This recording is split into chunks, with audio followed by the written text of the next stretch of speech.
Cell-cultured or cultivated meat offers the promise of real meat, not a plant-based approximation, without raising or slaughtering millions of farm animals.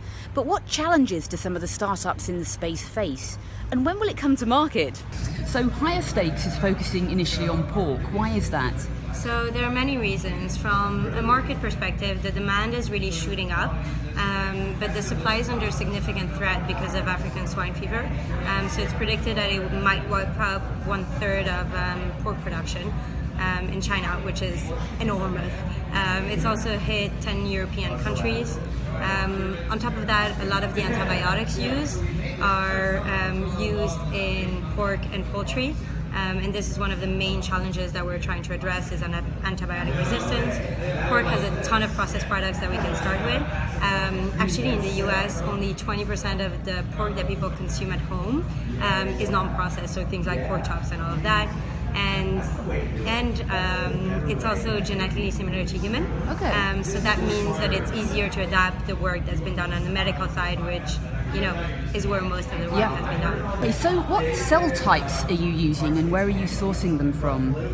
So we're working with induced pluripotent stem cells, which if you want in nature, you have adult stem cells and embryonic stem cells. Mm-hmm. And induced pluripotent stem cells are a way of taking adult stem cells and bringing them back to the embryonic state. Making them behave like Exactly. embryonic. Yeah. So this is a discovery that got the Nobel Prize back in 2012. Yeah. And those are the type of cells that we're using.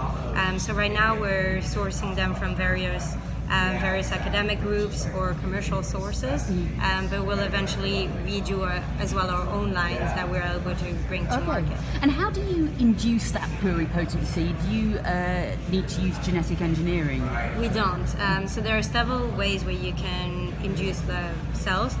Originally it was done with viruses. Today it's there are various technologies to actually do it without it. I can't say specifically which one you're using, but yeah. Okay. So what is in your end product in addition to muscle cells? Does it also involve fat cells, connective tissue, other cell types? We're still debating on which exact cell type we want to grow. We're starting right now with a strong focus on muscle. We will test out fat as well. And then we'll see whether we want to do skin, connective tissue, and so on, depending on the product we actually go to market with. Yeah, because with fat cells, I mean, how important is that fat component to the taste and the experience of meat? I mean, can you make a great cell-based sausage with, cell-cultured muscle cells, but maybe just, adding in some coconut fat, for example? You can, but the fat taste is still really important. Yes. There are studies that actually show, and I think this is something that people debate a lot, that show that animal fat is actually really good for humans. So I think it's really for us to then test it with consumers and see, what they want. And if they rather have plant-based fat, then we'll bring plant-based fat. Sure. If maybe they want something with barely any fats. So it depends a lot on the consumer, and this is something that we're working on. Okay, so there's been a lot of discussion about scaffolding and creating 3D structures for cell-based meat. Can you talk a bit about the progress made on scaffolding and whether we even need it if you're just making a kind of processed meats product? You still need it to really create fully differentiated muscle. Yeah. And it helps, it really, the scaffold, it helps the texture, but it also helps the cells to get all the right nutrients and all of that. We can start with sausages, but we still think that, it's better if we can start with things even like bacon or pork belly. But we're still exploring, how cheaply can we make that, and how feasible it is to make that within the time frame that we want to do. So when it comes to scaffolding, what are the components that have been tested, and what are the requirements? I guess they've got to be porous, affordable. What are the options out there? So there's lots of options for scaffolds. I mean, people are even growing them on like apples or spinach leaves. There's really, I think, two different sides. So either you're working with natural materials or with more synthetic materials that then degrade.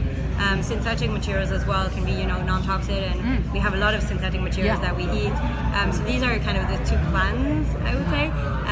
I can't go too much into details on which one we are addressing, but this is an area we are innovating in.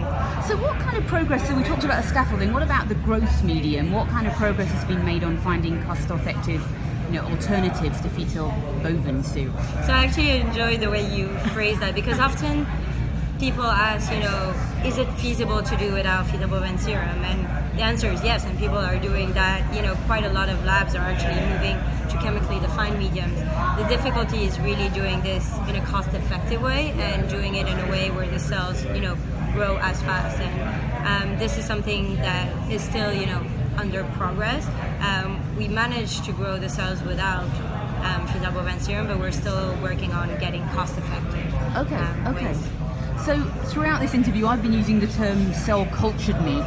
Do you like that term, and what do you think of the latest term that's being suggested, cultivated meat? So I actually had a debate this morning with Paul Shapiro about it. I think it's really about what works with the consumers, but doesn't alienate us from the regulators or from the meat producers that we'll very likely have to partner with. So finding a term that works with really everyone. I think cell-based meat works for regulators and possible partners, but it's a bit more difficult with consumers. From our perspective, we're happy really with cell-based meat, but also cultivated, I think, really sounds nice. Okay, so give me an update on where you are now. What are the next milestones that you're working towards at Higher Stakes? So for us, really the next year to year and a half is about proving really our technologies and proving that they're superior to anything that's out there, and proving that they can work at kind of small scale, so maybe 1 to 5 liters. The next step will be to have a pilot plant and go through the regulations, so moving more towards 100 to 1,000 liter scale. And we're aiming to commercialize in the next really 3 to 5 years, starting with high-end restaurants. So tell me a bit about the investment environment for cell-cultured meat. How challenging is it to raise money, especially since this is a longer-term play than, say, plant-based meat? I think it's challenging, but also it's an area that can have a lot of impact. And the tech is so important, not just for our sector, but also for the biotech sector, that people understand that there's a lot of opportunities, but obviously it's more long-term than plant-based. So plant-based is easier for the investors to kind of understand. So it depends a lot on the investor. Okay, I wanted to ask about the regulatory environment. How does the regulatory environment for cell-cultured meat compare in Europe versus other places, and would you need to make a novel foods application? We would, unless you're using genetic editing or genetic modification, and then you go through the GMO route. Right. But right now we go through the novel food regulations. For now, the UK is still likely to stay the same, even after Brexit, but it's still not 100% sure. That's meant to take around 18 months to go through, and this is something that we're discussing a lot within companies and how to enable this to go a lot faster.